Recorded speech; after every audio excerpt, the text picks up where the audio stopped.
Bismillahirrahmanirrahim. Assalamu alaikum dear viewers. This is Sir Saud and you are watching my YouTube channel Saud Solutions. Students, मैं आज आपके लिए लेकर आया हूँ एक सीरीज़ सेकेंड ईयर मैथमेटिक्स के लिए। आपको स्क्रीन पे नज़र आ रहा है board of intermediate education Karachi supplementary paper 2023 mathematics 2 section A MCQ solve कर रहे हैं। आज क्वेश्चन नंबर 1 है, choose the correct answer for each from the given options. अब देखिएगा पहला एमसीक्यूज जो आपका लिया जा रहा है वो है a function f of x is equal to sine x plus cos x is क्या होगा। ए ऑप्शन में इवन फंक्शन होगा, बी में ऑड फंक्शन होगा, सी में नाइदर इवन नॉर ऑड होगा, या डी में मॉडुलस फंक्शन होगा। अब दोस्तों आप ये देखें कि अगर आपको ऑप्शंस में इवन और ऑड फंक्शंस के बारे में कहा जाए तो आप इसको बाकायदा सॉल्व करके चेक करेंगे। सॉल्यूशन की हेडिंग देखिएगा, मैंने यहाँ पे फंक्शन लिखा f of x is equal to sine x plus cos x. This is called your equation number 1 put. अब तरीक़ेकार क्या होता है चेक करने का कि x को हम रिप्लेस करते हैं माइनस एक्स के बराबर, तो जहाँ जहाँ x होगा वहाँ माइनस एक्स से रिप्लेस करते हैं। F of minus x is equal to sine of minus x plus cos of minus x. आप फर्स्ट ईयर मैथमेटिक्स में पढ़ चुके हैं कि साइन की प्रॉपर्टी ये होती है कि साइन के एंगल में अगर माइनस साइन हो तो माइनस बाहर आ जाता है, तो ये हो जाएगा minus sign x plus cos x.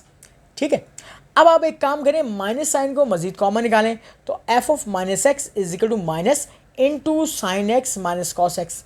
अब देखिए मैंने यहाँ पे क्या लिखा हुआ है कि फंक्शन तब्दील हो गया, ये ना ऑड है ना इवन है, क्योंकि हम ये डेफिनेशन पढ़ चुके हैं कि अगर माइनस साइन कॉमन निकालने के बाद वापस वही फंक्शन आ जाता तो फिर वो बन जाता आपके पास ऑड फंक्शन, और अगर माइनस बन जाता प्लस और वापस वही फंक्शन आ जाता तो वो इवन फंक्शन होता।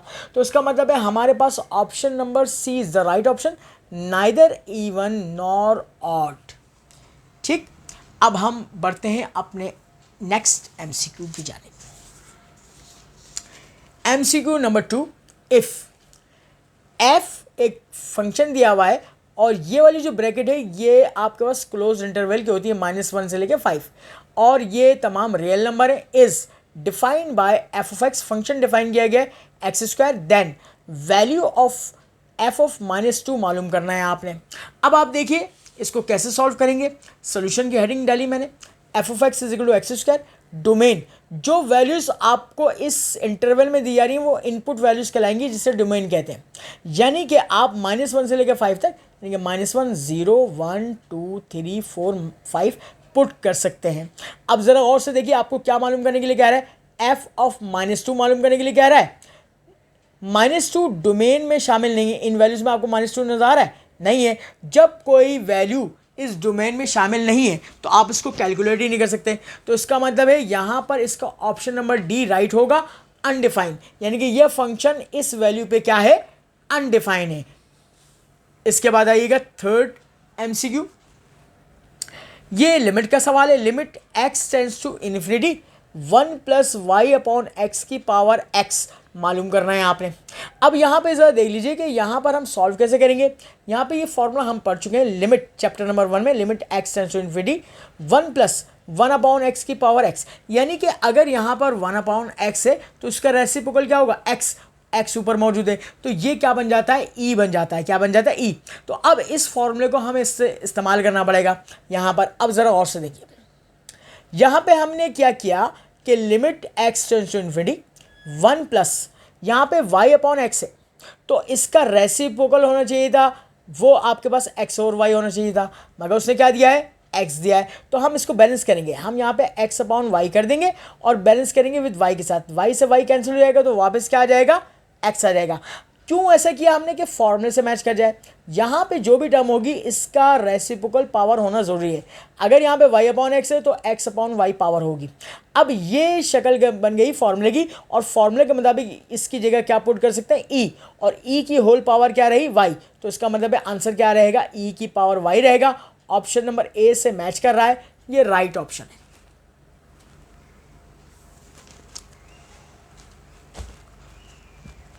इसके बाद हम बढ़ते हैं अपने नेक्स्ट एमसीक्यू की जानिब। MCQ नंबर 4, यहां पर जो है लिमिट x टेंस टू 0 है, साइन CX अपॉन एक्स। अब देखें, इसमें मैं एक शॉर्टकट तरीका भी यूज़ करूंगा और यहाँ पर मैंने मैन्युअली सॉल्व भी कर दिया। Limit x tends to 0 sine CX upon x, तो मैं मल्टीप्लाई एंड डिवाइड करूंगा c से। c यहाँ पर मल्टीप्लाई में आ गया और यहाँ डिवाइड में। आपको पता है सैंडविच थ्योरम क्या होता है, साइन CX यानी कि साइन डब्बा अपॉन डब्बा, तो ये 1 बन जाता है, तो c multiply by 1 is equal to c। तो ऑप्शन नंबर डी से मैच करना। अगर दोस्तों आप इसको सॉल्व करना नहीं चाहते तो इसकी ट्रिक है ये सैंडविच थ्योरम की, कि यहाँ पर सैंडविच थ्योरम में अगर एंगल के साथ जो भी नंबर मल्टीप्लाई कर रहा है, जैसे सी एक्स है, एक्स एंगल है और सी मल्टीप्लाई कर रहा है, एक रियल नंबर है, तो इसका मतलब है इसका आंसर वही रियल नंबर होगा जो इसके एंगल के साथ मल्टीप्लाई कर रहा है। सी मल्टीप्लाई कर रहा है तो सी आंसर होगा। अब MCQ number 5, the x-intercept and y-intercept of the straight line y is equal to x plus 1 r क्या होंगे। अब x-intercept और y-intercept को हम सॉल्व करते हैं। देखिए सॉल्यूशन में मैंने इक्वेशन लिखी y is equal to x plus 1, equation number 1। अगर आप x-intercept मालूम कर रहे हैं तो x एक्सिस पर क्या होगा, y 0 होता है, तो हम put y is equal to 0 in equation number 1 में पुट कर देंगे। 1 is implies that 0 is equal to x plus 1, तो x की वैल्यू क्या आ गई, -1 आ गई। अब y इंटरसेप्ट मालूम करने के लिए y एक्सिस पे x क्या होता है, 0 होता है, तो put x is equal to 0 in equation number 1 करेंगे। 1 is implies that y is equal to 0 plus 1, y की वैल्यू क्या आ गई, 1। तो इसका मतलब ऑप्शन में देखिए x इंटरसेप्ट -1 आ रहा है और y इंटरसेप्ट 1 आ रहा है, तो option number C is the right option, -1 and 1।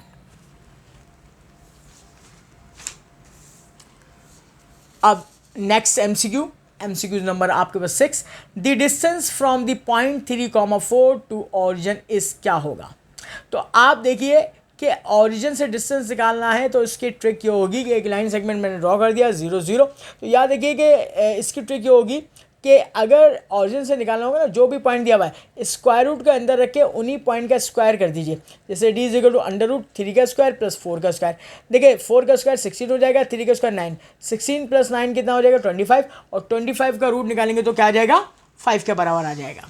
तो option number C is the right option. इसके बाद आप 7th MCQ की जाने पड़ रहे हैं।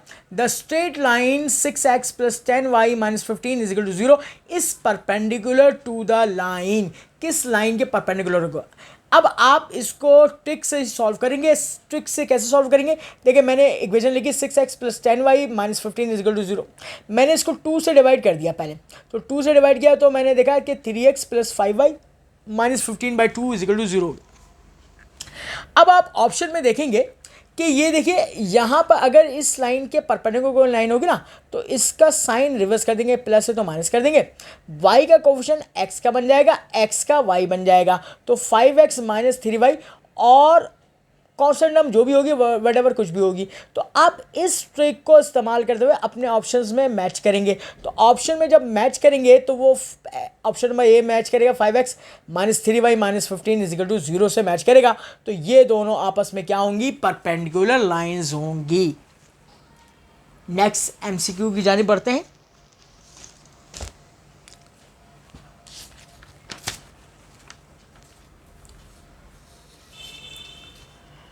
अब MCQ नंबर 8 है, if the vertices ABC lie on a straight line then area of triangle ABC equal to.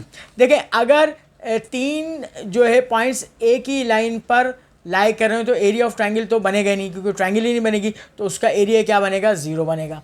Next बड़ा आसान सा MCQ था 9th MCQ, limit x tends to 4 x square minus 16 over x minus 4।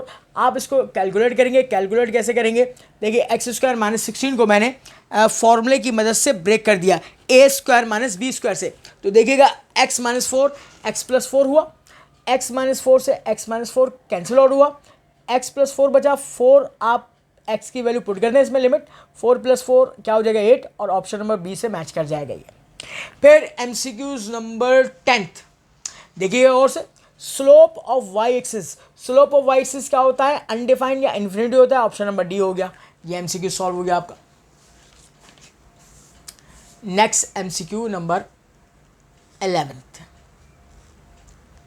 देखिए, कह रहा है कि the two straight lines represented by ax square plus 2hxy plus by square is equal to 0 are coincident to each other, यानी कि एक दूसरे पे लाई कर रही हैं, मौजूद हैं, तो उसकी कंडीशन पूछी जा रही है। तो मैंने ये देखिए रेड मार्कर यूज़ किया आपको सोल्यूशन दिखाने के लिए। तो मैंने यहाँ पे लिख दिया है कि ax square plus 2hxy plus by square is equal to 0, combined equation of two straight lines passing through origin. अगर दोनों लाइंस कॉन्सिडेंट होंगी यानी एक दूसरे पर मिली होंगी तो कंडीशन ये होगी h square minus a b is equal to 0 और h square is equal to a b. तो ज़रा देखिए कि आपके पास किस ऑप्शन से मैच कर रहा है। तो ऑप्शन नंबर ए से मैच कर रहा है, ए को राइट टिक कर दीजिएगा, आपका एमसीक्यू सॉल्व हो गया।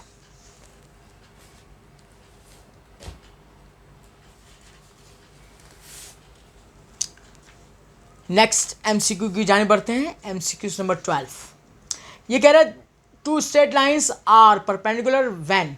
अब दो लाइनें आपस में परपेंडिकुलर होंगी कब? इनकी कंडीशंस है, इनके स्लोप का प्लस करेंगे तो -1 होगा, प्रोडक्ट होगा -1 होगा, प्रोडक्ट करेंगे 1 आएगा, प्रोडक्ट करेंगे तो 0। तो इसका हमने कंडीशन पढ़ी हुई है कि दो लाइनों का अगर स्लोप का प्रोडक्ट लिया जाए तो वो -1 होना चाहिए। तो B option is the right option. 13th MCQs, the point of intersection of internal bisector of the angles of a triangle is called। ये आपसे डेफिनेशन पूछी गई है इन सेंटर की, तो ये आप याद रखिएगा, incenter A option is the right option. 14th MCQs को देखिएगा, कह रहा है एफ प्राइम यानी कि डेरिवेटिव π/4 मालूम करना है व्हेन फंक्शन दिया हुआ है sin 2x इज। क्या होगा? इसको सॉल्व करना पड़ेगा। इसमें देखिए F of x sine 2x है। अब देखिए यहाँ पे बॉक्स एंगल है तो आप डिफरेंशिएट करेंगे f prime of x, sine 2x का cos 2x हो जाएगा, बॉक्स एंगल 2x है, x का 1 2 1 2 2 cos 2x हो जाएगा। अब इसमें आप एंगल पुट करेंगे एफ प्राइम x की जगह π/4 पुट करेंगे जो कि 45 डिग्री होता है, इज इक्वल टू 2 cos 2 π/4। देखिए 2 1 2 2 2 4, ये क्या बन गया 2 cos π/2 90। cos 90 की वैल्यू थी 0 और 0 से कोई भी चीज़ मल्टीप्लाई होती है तो क्या हो जाता है 0। तो एफ प्राइम π/4 की वैल्यू क्या हो जाएगी 0 हो जाएगी। ऑप्शन नंबर ए से मैच कर रहा है, आपका आंसर सॉल्व हो गया। अब बढ़ते हैं नेक्स्ट एमसीक्यू की जाने। d/dx डेरिवेटिव 15वां MCQ, sine square x plus cos square x क्या होगा? देखें sine square x plus cos square 1 के बराबर होता है और 1 क्या है? Constant value. कांस्टेंट का डेरिवेटिव क्या होता है? 0 होता है। Option number A is the right option. 16 में फार्मूला पूछा गया है d/dx sine inverse x. Sine inverse x का फॉर्मूला हमारे पास होता है 1/√1 - x स्क्वायर। तो ऑप्शन नंबर बी से मैच कर रहा है, राइट टिक कर दीजिए। 17वां एमसीक्यूज भी डेरिवेटिव का है, कह रहा है डेरिवेटिव ऑफ x की power a with respect to x। तो क्या होगा? देखिए पावर को नीचे गिराएंगे, पावर में कमी कर देंगे। तो अब जरा देखिए पावर क्या है a, तो a को नीचे गिराया, ऑप्शन नंबर डी देखिए, और a -1 कर दिया, तो D option is the right, a x की पावर a -1। ये आपका एमसीक्यू सॉल्व हो गया।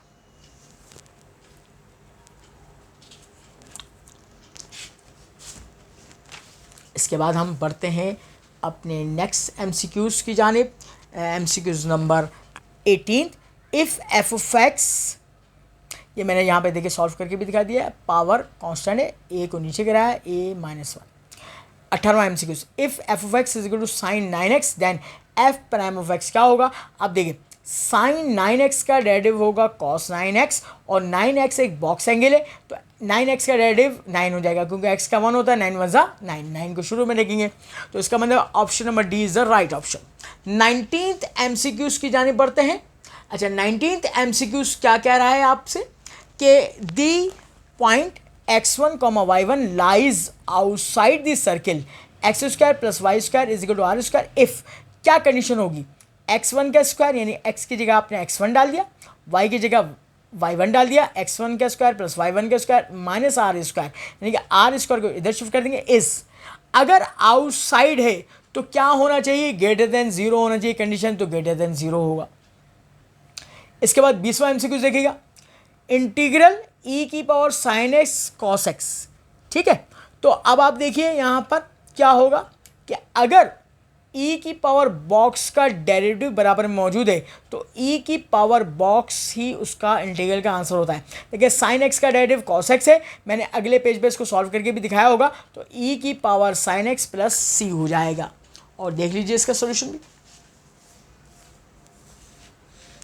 देखें ई की पावर साइन एक्स का डेरिवेटिव कॉस एक्स मौजूद है तो ई की power sine x plus C answer हो जाएगा।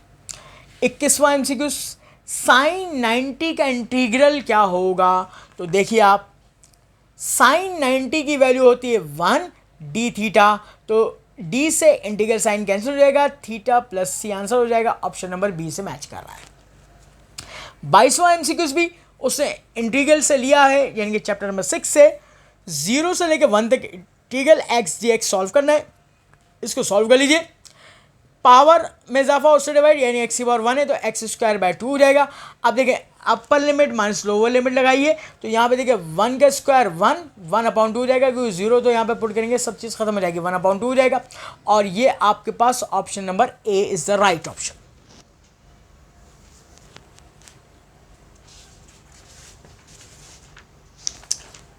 नेक्स्ट एमसीक्यू जाने पड़ते हैं। 23वां एमसीक्यूज, इंटीग्रल ई की power x into 2 into e की power 3x minus 3k minus 5 whole power 2/5 dx। तो देखिए बहुत आसान सा ही आपकी बुक से लिया है, 6.3 एक्सरसाइज से एमसीक्यूज बनाया है सवाल को। और इसमें देखिए ये तो इसका कोफिशिएंट बन जाएगा, इसको उसने बाहर निकाल लिया है। ई की पावर एक्स का इंटीग्रल क्या होता है? ई की पावर एक्स से होता है, तो 2 ई की पावर 3k माइनस 5 की whole power 2/5 multiply by E की पावर एक्स प्लस सी, क्योंकि ऑप्शन नंबर डी से मैच कर रहा है, ये आपका राइट आंसर हो जाएगा। अब 24th एमसीक्यूज की जाने बढ़ते हैं। ये कह रहा है formula for area above the x axis under the curve y is equal to f of x and between the ordinates at end points x is equal to a and x is equal to b, क्या होगा? तो हमने 6.10 exercise में पढ़ा हुआ है, area under the curve निकालने का a to b लिमिट होती है y dx, a option is the right option. यहाँ पे फॉर्मूला पूछा गया आपसे। इसके बाद नेक्स्ट एमसीक्यूज नंबर 25, इसमें कह रहा है the equation of the circle having its centre on x axis is. अगर आपके पास किसी भी सर्किल का सेंटर जो है एक्स एक्सिस पर मौजूद हो तो उसकी इक्वेशन क्या होती है? अब यहाँ पे मैंने ट्रिक लिख दिया है कि equation of circle having centre lies on x axis, x axis पर अगर सेंटर लाई कर रहा है तो उसका वाई कॉम्पोनेंट नहीं होगा। तो देखिए x square plus y square plus 2gx plus C is equal to 0। तो अब इससे आप मैच करेंगे ऑप्शंस को, तो देखिए x square plus y square plus ये 2x का मतलब 2gx और कांस्टेंट टर्म है, यहाँ पे y की कोई टर्म नहीं है, यहाँ पे y की टर्म है, यहाँ पे y की टर्म है, यहाँ y भी, तो ये तीनों ऑप्शन नहीं होंगे। ऑप्शन नंबर ए से इसकी जनरल फॉर्म को कंपेयर करेंगे। Next MCQ, length of tangent from 1, -1 to the circle x square plus y square plus 2 is equal to 0। अब देखिए मैं शॉर्टकट बता रहा हूँ मैं आपको, शॉर्टकट ये काम करेंगे, जो भी इक्वेशन दी जाएगी सर्किल की, आप स्क्वायर रूट के अंदर वो इक्वेशन लिखेंगे और x और y की जगह वो पॉइंट पुट कर देंगे, यानी कि x की जगह 1 पुट करेंगे और y की जगह -1 और सॉल्व करके स्क्वायर रूट निकाल लेंगे, आंसर आ जाएगा। देखिए 1 का स्क्वायर 1 + 1 2, 2 + 2 4, 4 का स्क्वायर रूट क्या हो जाएगा 2 यूनिट्स, तो ऑप्शन नंबर बी आ जाएगा आपके पास।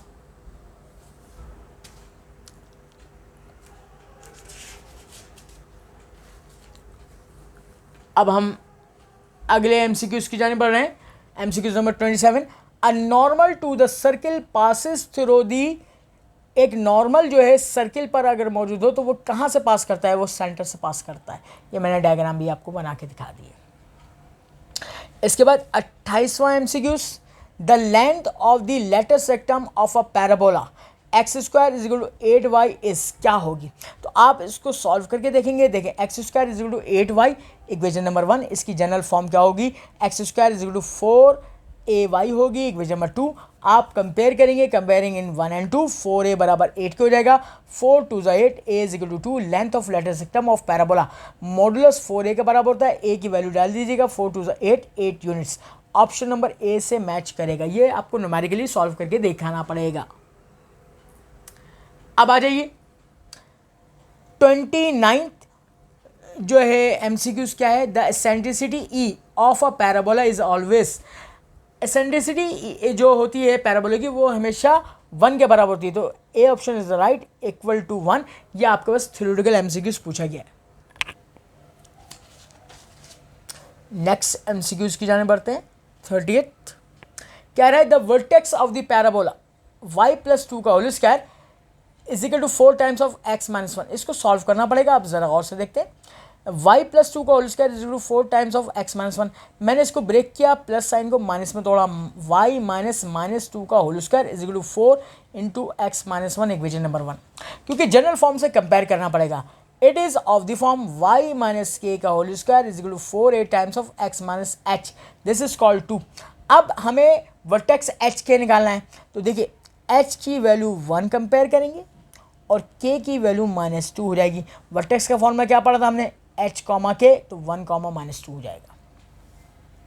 इसके बाद अगला MCQs 31, the distance between the foci of an ellipse x² upon a² plus y² upon b² is equal to 1 किसके बराबर होता है, ये होता है 2ae के बराबर होता है। क्या होता है, 2ae के बराबर होता है। अच्छा, इसके अलावा ये 2c के भी बराबर होता है। तो 2ae के फॉर्मूले को जब हम सिंप्लीफाई करेंगे तो वो 2c के बराबर बन जाएगा। तो नेक्स्ट पेज पे देखिएगा, अभी मैं इसको सॉल्व करके आपको बता भी देता हूँ। यहाँ देखिए solution, distance between foci 2ae होता है, और जब आप e की जगह c अपॉन a पुट कर देते हैं तो आपके पास a से a कैंसिल हो जाता है, 2c के बराबर आ जाता है। तो दोनों फॉर्मूले याद रखिएगा आप एग्जाम में, जो भी ऑप्शन में हो वो आप राइट टिक कर दीजिए। 32वां MCQs, length of the latus rectum of an ellipse x² upon a² plus y² upon b² is equal to 1 के बराबर है। तो आपको फॉर्मूले याद होनी चाहिए। यहाँ पे सोल्यूशन में देख लीजिए, length of latus rectum is equal to modulus 2b² upon a होता है। B option is the right option. इसके बाद हम नेक्स्ट एमसीक्यू की जाने पढ़ते हैं, और 33 MCQs, if a p1 p2 where p1 एक वेक्टर दिया हुआ है पॉइंट की फॉर्म में और p2 दिया हुआ है, मॉडुलस a निकालना है। तो आप क्या करेंगे, a is equal to p1 p2 है। तो आप देखें ये काम करेंगे कि आपने p2 को पहले रखना है, माइनस करेंगे p1 को। पहला कॉम्पोनेंट पहले से माइनस होगा, दूसरा दूसरे से होगा, तीसरा तीसरे से। तो ए पॉइंट आ जाएगा 2, -2, 1। अब इसका मॉडुलस निकालेंगे, मैग्नीट्यूड। ठीक है, अब आप देखिए मैग्नीट्यूड कैसे निकालते हैं। ये वेक्टर में आपने वेक्टर थ्योरी में पढ़ा हुआ है। Mod of A is equal to √2 का स्क्वायर प्लस -2 का स्क्वायर प्लस 1 का स्क्वायर। इसको सॉल्व करेंगे, √9 आएगा, 9 का रूट निकालेंगे तो 3 आ जाएगा। इसके बाद 34th MCQs, if 3 vectors A B C are coplanar then, ये आपके पास ए बी सी किसके बराबर होगा, और आपको पता है मैथमेटिक्स में जो है हम लोग ये डिटर्मिनेंट को शो करते हैं। तो इसका डिटर्मिनेंट क्या होगा, 0 होगा। कोप्लेनर वेक्टर्स का मतलब होता है कि अगर एक से ज़्यादा वेक्टर यानी कम से कम 3 वेक्टर एक ही प्लेन पर लाई कर रहे हो तो उनको हम कोप्लेनर वेक्टर्स कहते हैं। 35 MCQs, if A is equal to I के बराबर है वेक्टर, बी जे के बराबर है एंड सी के बराबर, then A dot B cross C क्या होगा। तो याद रखिएगा इसका सॉल्यूशन कि जब भी आपसे मालूम करने के लिए कहेगा ए डॉट बी क्रॉस सी, तो ये स्केलर ट्रिपल प्रोडक्ट है। ठीक है, और स्केलर ट्रिपल प्रोडक्ट को हम डिटरमिनेंट के जरिए सॉल्व कर सकते हैं। ये डायगोनल मैट्रिक्स है। अब देखिए जैसे आई है तो आई का क्वेश्चन 1 होगा, यहाँ पे दो चीज़ें जे और के एब्सेंट होगा, 0 0 हो जाएगा। यहाँ पे आई और के एब्सेंट है तो जे 1 हो जाएगा, 0 1 0। और यहाँ पे के 1 है तो यानी कि आई और जे 0 होगा, 0 0 1। तो अब देखिए ये क्या बन गया आपके पास, ये डायगोनल मैट्रिक्स बन गया। इसका डिटरमिनेंट निकालने के लिए बस इससे डायगोनल एलिमेंट्स को आपस में मल्टीप्लाई कर दें। ये मैंने ट्रिक लिख दी, ये डायगोनल मैट्रिक्स है, डायगोनल एलिमेंट्स को आपस में मल्टीप्लाई कर दो तो आपके पास डिटरमिनेंट की वैल्यू आ जाती है। ये ट्रिक है आपके पास। तो 1 इज द आंसर। इसके बाद 36 MCQs, equation of straight line passing through the origin has no dash. क्या नहीं होगा उसमें, अगर कोई लाइन स्ट्रेट लाइन ऑरिजिन से पास हो रही है तो उसमें क्या नहीं होगा, टर्म इन एक्स नहीं होगी या टर्म इन वाई नहीं होगी, कांस्टेंट टर्म नहीं होगी, term in x and y both नहीं होगी। तो याद रखिएगा कि जब भी कोई लाइन, देखिए यहाँ पे मैंने डायग्राम बनाया है y is equal to m x, तो यहाँ पे कांस्टेंट टर्म एब्सेंट होती है, तो C is the right option. 37th MCQs, integral 2x dx upon 1 plus x square, इसका नहायत ही आसान है। नीचे फंक्शन है 1 प्लस एक्स स्क्वायर, इसका डेरिवेटिव क्या होगा, 1 का 0, एक्स स्क्वायर का 2x मौजूद है। अगर नीचे फंक्शन ऊपर डेरिवेटिव तो ln के साथ फंक्शन जोड़ देते हैं, प्लस सी हो जाता है। Option number D is the right option. 18th MCQs, 38 MCQs, page number 18 है, इंटीग्रल e की पावर 2x। आप इसकी ट्रिक याद कर लें कि अगर e की पावर बॉक्स हो तो e की पावर बॉक्स ही इसका इंटीग्रल होता है, मगर बॉक्स के डेरिवेटिव से डिवाइड कर देंगे। 2x का डेरिवेटिव क्या होगा, 2 से डिवाइड कर दीजिए, प्लस सी हो जाएगा। 39th जो है वो है the necessary condition for function f of x to have an extreme value is. तो इसमें हमने चैप्टर नंबर 5 में पढ़ा है कि f prime x is equal to 0 होता है, क्योंकि उस मुकाम पर जो टेंजेंट होता है वो पैरेलल टू एक्स एक्सिस हो जाता है। इसके बाद 40वां MCQ, this equation of circle passing through the origin. आपके पास 4 ऑप्शन है, 4 ऑप्शन में से ये बताना है कि कौन सी सर्किल की इक्वेशन ऑरिजिन से पास करी है। अब इसकी ट्रिक मैं बता रहा हूँ। अगर कोई सर्किल ऑरिजिन से पास होता है तो उसमें कांस्टेंट टर्म जो है एब्सेंट होती है। तो यहाँ पे देख लीजिए कि ऑप्शन नंबर सी में x square plus y square plus 8x plus 11y और कांस्टेंट टर्म नहीं है, इक्वल टू 0 के बराबर है। बाकी तमाम में कांस्टेंट टर्म शामिल है, तो इसका मतलब है कि option number C is the right option है। तो स्टूडेंट्स, आज के वीडियो लेक्चर को हम यहीं पर एंड करते हैं। आज के वीडियो लेक्चर में हमने सप्लीमेंट्री 2023 के MCQs को सॉल्व किया है, board of intermediate education Karachi का पेपर। अपना ख्याल रखिएगा, दोस्तों से शेयर कीजिएगा, लाइक करें, सब्सक्राइब